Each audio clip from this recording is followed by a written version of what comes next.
The Sons of the Phoenix, a primaris space marine chapter of the Ultima founding.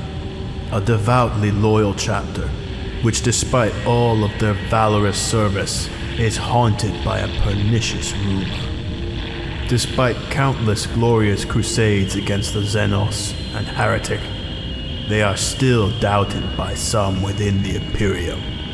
Vague whispers of dark lineage, genetic impurity, and wild tales of long-dead demigods. Records on Terra list them as successors of the Imperial Fists, yet that name is seldom heard aboard the vessels of the Phoenix Crusade fleet.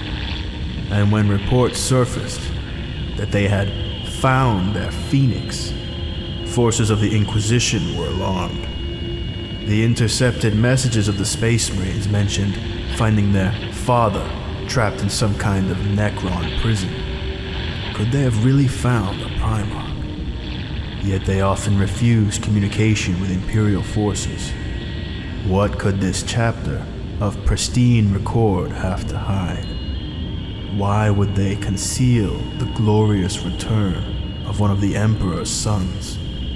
Just what secrets do these angels of death keep?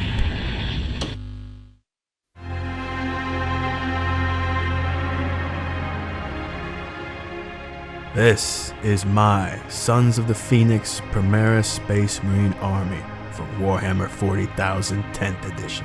In this video I'm going to showcase each and every model in this army, as well as my headcanon lore for each of them. This is the counterpart to my Emperor's Children Chaos Space Marine army, which I featured in my first video. In my headcanon, these are all genetic sons of Fulgrim, who are fiercely loyal to the Emperor, as well as to their reborn adoptive father, the Fabius Bile-created clone of Fulgrim, known simply as the Phoenix. Now let's start this showcase by going down the chain of command, starting with the Phoenix. Fulgrim reborn, loyal and free of corruption, as perfect as he should have always been. I run this model using Rebute Gilliman rules, but obviously this is the Fulgrim model from Horus Heresy, tweaked and placed on a appropriately sized thematic base. I wanted to kind of evoke the Sanguinius model from the same line, the one where he's smiting the demon of corn, Kabanda, like a painting of Saint Michael. I thought it fit the theme of this character and the chapter as a whole, conquering the demons of the past. To me, the idea of Fulgrim returning is just irresistible, especially in a hobby where you can do anything. Next up is Zana, the Demi-Primarch. This is the first of many custom characters. She is the result of an attempt by the Phoenix to create a better warrior, much like his recreator Fabius Bile has often attempted. She is more powerful and intelligent than any of her post-human siblings, but she is cursed with endless nightmares, the price of her father's meddling. Yet she remains a beacon of hope to the Space Marines and serfs of the chapter, a gleaming example of the brilliance of the Phoenix made flesh, and a relentless warrior. She wears master-crafted power armor, fitted with a jump pack, while wielding a custom storm bolter, as well as the first company guidon. I found that if you're going to do female Space Marines, the best place to source heads from is the Age of Sigmar Stormcast Eternals line. Next up is the second in command under the Phoenix. This is Chapter Master Huranar. This Space Marine served under his creator Belisarius Cawl for many years on Terra. In that time, he learned much about his lineage, and the great deeds of Space Marines like Saul Tarvitz and Rylanor. At the founding of the chapter, Huranar was granted command by Cawl, as Cawl had faith that he had instilled the very best of the 3rd Legion's traits into him, free of all impurity. He stands here proudly in relic artificer armor, carrying the chapter guidon and a superheated power sword. Time for some Terminators. This is Captain Falia, one of the very first Sister Astartes, created from knowledge gleaned during the Phoenix's time with Fabius Bile. She was rapidly promoted to captain, after defeating numerous Chaos Lords on Crusade in the Eye of Terror. She wears custom-fitted Cataphracti Terminator power armor, an ancient and holy relic of Mars, while wielding a heavy flamer fitted with a bolt pistol. This is Captain Rom. He's really just your standard Leviathan starter box Terminator captain. He was actually the very first Loyalist model that I ever built and painted. My wife wanted to get some Tyranids, and the best deal for a starter box was the Leviathan box, which came with primaris Space Marine. I had no idea what to do with them at first, since I was a devout traitor of the Emperor's children. But then I realized, these guys can be Emperor's children too. So I built and painted him as a son of the Phoenix, a secret son of Fulgrim. This is Chaplain Fidelius. Chaplains are very important to the Sons of the Phoenix, as they lead the crusades and constant ceremonies of the chapter. This is your standard primaris chaplain, with a commanding pointing arm taken from the Blade Guard veteran kit, as well as a fancy pauldron from Cromlech. I painted him in the traditional black of chaplains. This is Pertinax, the Ancient of Rites of the chapter. Pertinax is truly ancient, a dreadnought of the 3rd Legion during the Great Crusade. He was placed in stasis for ages within a forgotten bunker on a lost Imperial world. He was eventually found and placed into one of the vaults of Belisarius Cawl until the founding of the chapter, when he was deemed fit to serve alongside his little brothers as mentor and battle brother. This is Lieutenant Orphos, a proud son of the Phoenix.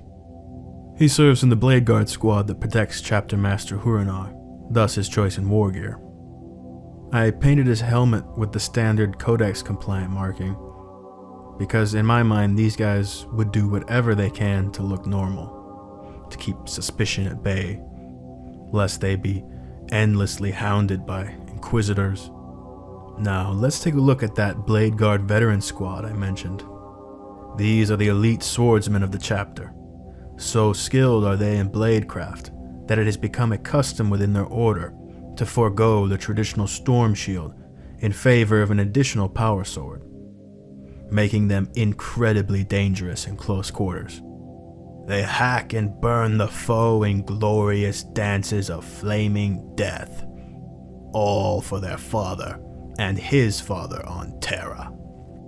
And here is my humble Infernus squad, a very vanilla unit, but it was important to get some standard battle brothers in this army.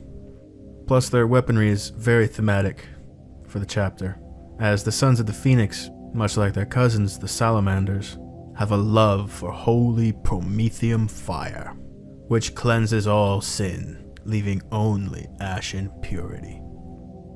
Now let's take a quick look at my Terminator squad. They're honestly a bit basic, aside from the sergeant. Not much customization, but they serve a very important role as my heavy frontline infantry. This is Sergeant Commodus, my tech marine. Nothing runs without tech support, making Commodus a very busy non-commissioned officer. He's always marching about with his datapad flickering, grumbling about communication security or inventory reports.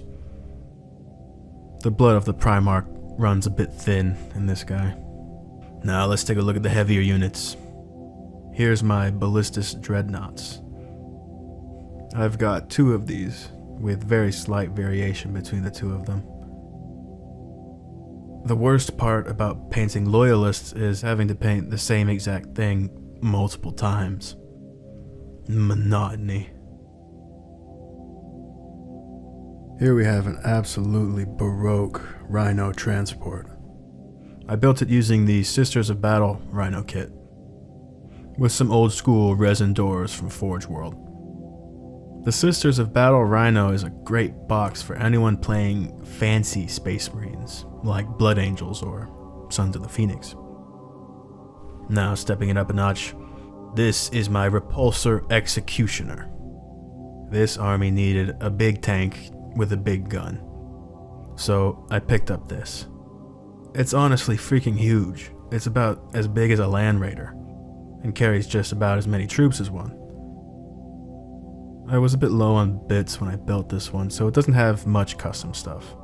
aside from Tech Sergeant Fabian on the turret there, letting the humid air of whatever hell world he's currently fighting on moisturize his luscious locks of snow-white hair. Truly a son of Fulgrim, no doubt. Now, to end this video, let's bring out the ultimate weapon of the chapter. A Cerastus Knight castigator, known as the Basilica of Divine Patriarchy. This knight is a walking war cathedral in dedication to Fulgrim and his father the Emperor, and the tragedy of their loss so long ago. It serves as a monument to what was and what shall be.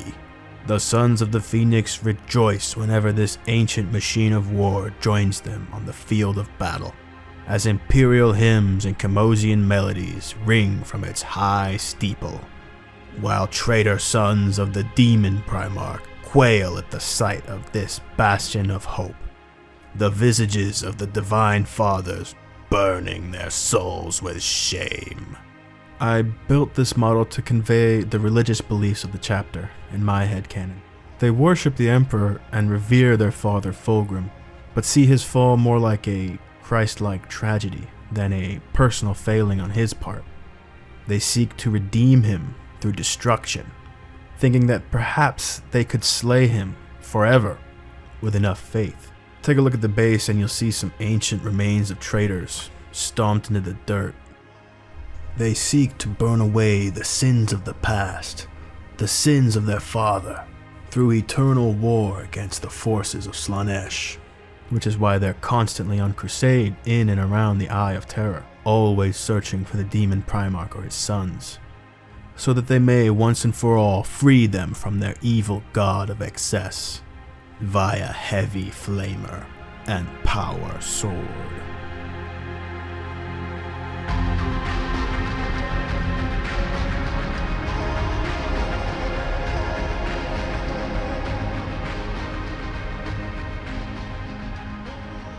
This is the end of today's showcase, my friends.